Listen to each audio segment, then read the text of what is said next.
I was, having covered Bill Belichick for quite, 20 plus years, it was surprising how much he underestimated the situation or coaching or what goes into coaching an offense or play calling for an offense. And I think that even took some of the players aback as well, based on some of the information that we gleaned, is that, even, on the outside, it was surprising. It might have been even more surprising on the inside. Right. And the reason this is important, aside from pretty much everyone in that team felt like it was a wasted season, and you can't do that with a quarterback and a rookie, cost control contract. You can't do that with a 70-year-old head coach who's chasing a record, let alone over 3 years when you're 25 and 26.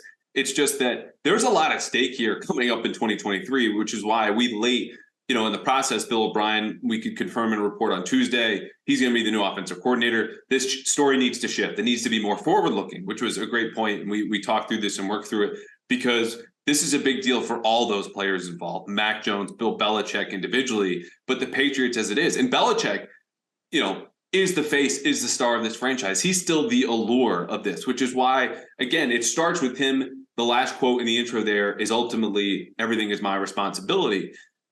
That's true, but it's also, he's the franchise and that goes with him. So this is a reflection on him. It becomes a reflection on the Patriots. And we've already seen, obviously, offseason changes that have kind of reduced his power because of what happened last year. Those were the stakes of 2022. What happens in 2023 if they fail? And I think, as I've said on the record, Mac Jones is going to be the best version of himself we've seen yet.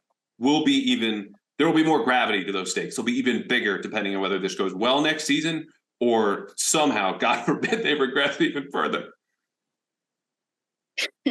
I don't know. I kind of see this as the bottom. Yeah, you would think, right? Yeah, and I agree. I would bet a lot of money. Could not Kyle drive any further down the hill, Yeah, right. And I think, those on the inside are also looking at this, we're just going to turn the page. We're going to start fresh. And last year was last year. It wasn't good. Let's buckle down and move forward with a coach who knows what he's talking about. Yeah, and is trusted. I mean, we've said this for a long time. Bill O'Brien checks all the boxes. Okay, he's in the family, has coached quarterbacks, coordinated offenses, former head coach, can bring some college concepts to boost this offense, build it back out to what it was under McDaniels, or find the right balance between some new elements and obviously things that have worked for a long, long time. Before we turn the page, because everyone should deserves to after that season, the Patriots are now in the process. They landed in Vegas today. The staff did to coach the East West Shrine Bowl. One detail, you've done multiple radio hits already. I've got TV to do later here today on Thursday. What's one detail that has been overlooked when people are asking about this story that you think deserves a little bit more notice?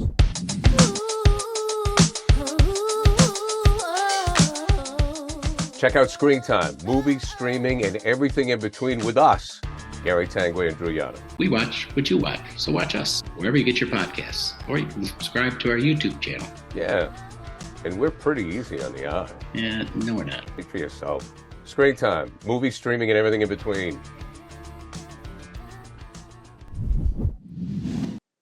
Well, that they were seemed so adamant about changing the scheme that, like, again, as we described it, putting a square peg in a round hole, and how it obviously wasn't working and wasn't going to work, but they kept with it. And it didn't take, until maybe later, the last few games of the season, where they actually went back to, what worked the year before? Play action, and how much better Mac Jones was.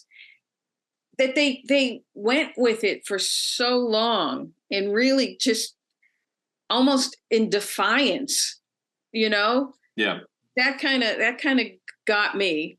I don't know about you. It was, the relationship part, which doesn't make for, big headlines or great radio fodder. But I just think, the Mac Jones, Joe Judge dynamic got a lot of attention. There were direct quotes from people close to that who could tell us exactly how Mac felt. And if you're watching closely enough, you could have some conjecture about how that was, and he would be spot on. At all. Yeah, did not like him at all, period. But it also extended to Belichick. Like that was the part that I wanted to make sure got in the intro, that the relationships and, the system became so strained, the underpinnings of what makes an offense. Okay, the system that binds everyone together, the individual relationships that make it go, quarterback to receiver, center to quarterback, center to offensive line coach to quarterback's coach.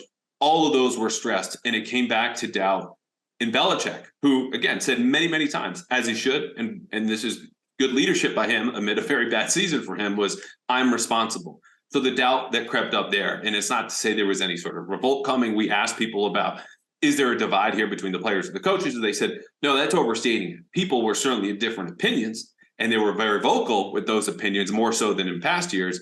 But that was it. I just think the relationships that need to be repaired, and we're going to focus in on Bill O'Brien and Mac a lot this offseason, it goes beyond him. And that was something that, maybe if we had another week or a few more days, maybe we explore that a little bit more. But I think it's worth noting because, again, that is as much a part of an offense, the trust that I remember writing about midseason that was broken on the field, as it is, hey, we're running power left, or we're running, whatever waggle bootleg play action pass. Yeah. And specifically, a relationship between Mac and perhaps head coach Bill Belichick. Yep. Which went from Belichick glowing about Mac, early before the early camps and talking about what great shape, he's going to be great, blah, blah, blah, to after Mac said a few things, like he was going to teach Joe Judge.